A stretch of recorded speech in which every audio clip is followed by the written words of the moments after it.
Rev up your engines!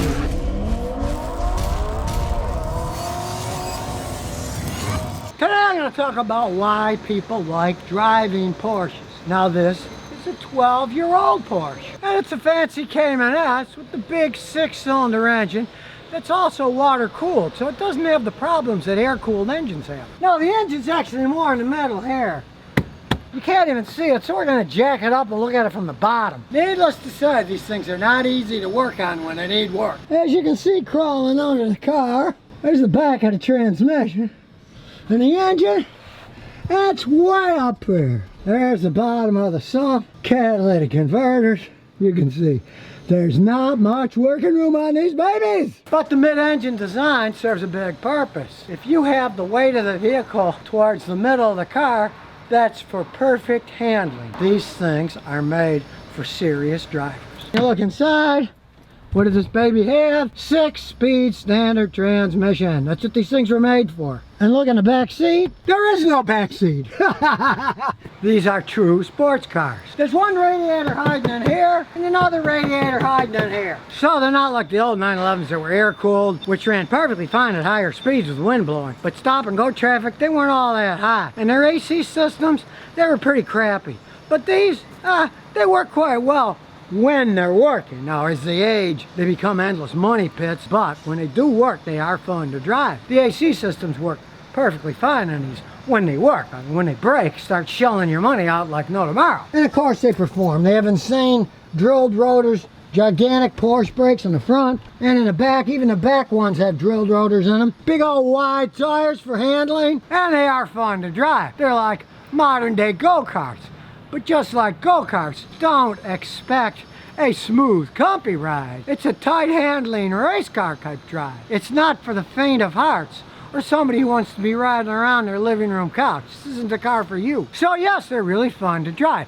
Now just realize those boxer engine designs of 3 cylinders on one side and 3 on the other, they really aren't that powerful.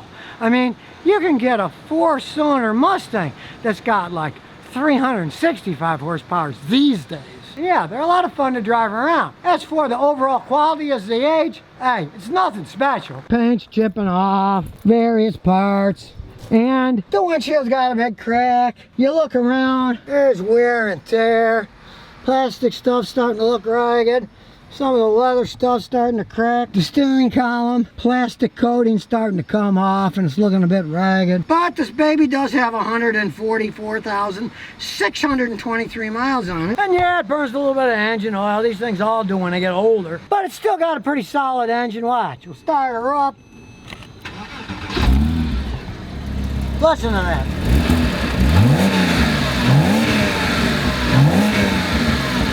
As any serious sports car, what's in the middle? Giant tachometer. Speedometer's over on the side. You're a serious driver, you care about the RPMs to get maximum power. This thing was designed for someone who wants to seriously drive a car. But of course, realize if you seriously want to drive one of these things, you better have some serious money to either buy a new one in the first place or to repair a used one as it breaks down. As they break, they're a German luxury car, so parts are outrageously expensive. With the engine in the middle, a lot of times you got to drop the engine to do any serious work, and you know that's going to cost a ton. They're very expensive cars to maintain. You have to realize that. Don't think you're going to buy a used one, say, oh, I got a great deal on a used Porsche, I only paid $8,000 for it. Yeah, then you're going to pay probably $20,000, $30,000 in the next few years if you seriously drive the car just fixing it. As I've shown in previous videos, even something as simple as a headlight system. They got super expensive multi-wire switches that go to computers, that go to modules, that go to headlight assemblies. And if you have to replace the entire headlight system on one of these things, man, you're talking many, many thousands of dollars. Instead of $10 for a halogen bulb like in my old Celica. They may be the same color, but you really can't compare them in terms of the money you gotta spend. But of course, handling-wise, the Celica is nothing compared to the Porsche. They're in a completely different universe. The Porsche handles like a race car. This is just a redone Toyota Corolla after all. Now, if you've got an endless supply of money and you want a sports car, go right ahead and buy one. With the standard transmission, they're real old school sports cars. But don't underestimate any reason you can think of, buy one that's 10, 15 years old that you can get dirt cheap for 4 or 5 grand or something, because they turn into endless money pits.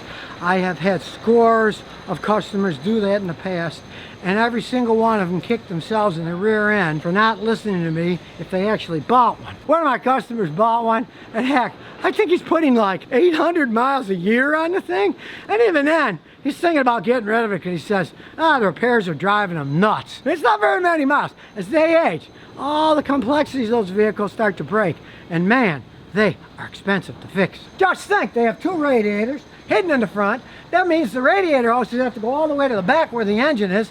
They get a leak. What a pain in the butt fixing that stuff. They don't care what you have to pay to fix it. They handle great. Everything is for handling and speed and maintenance. Hey, it's an afterthought when they build these things. If you can't afford to pull the engine to do regular maintenance, don't even think about buying one of these things. I remember years ago, I was checking out a Porsche at a Porsche dealer for a customer. I was talking to one of the German mechanics there. "Yo, you work on these Porsches all the time. What do you drive?" He says, "I drive an F-150 V8 pickup truck." Being a really good mechanic, he could have easily afforded a Porsche, but hey, he wanted to be a Texan, driving a Ford V8 pickup truck.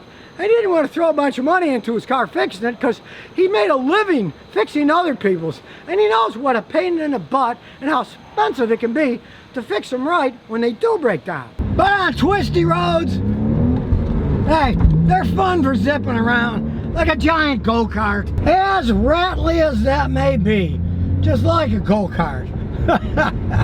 It's got a lot of miles on it, so you're gonna hear a lot of bumps. They're not silent cars, that's for sure.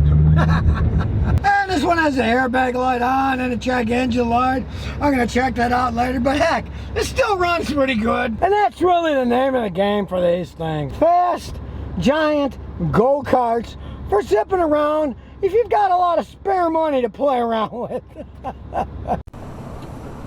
So if you never want to miss another one of my new car repair videos, remember to ring that bell.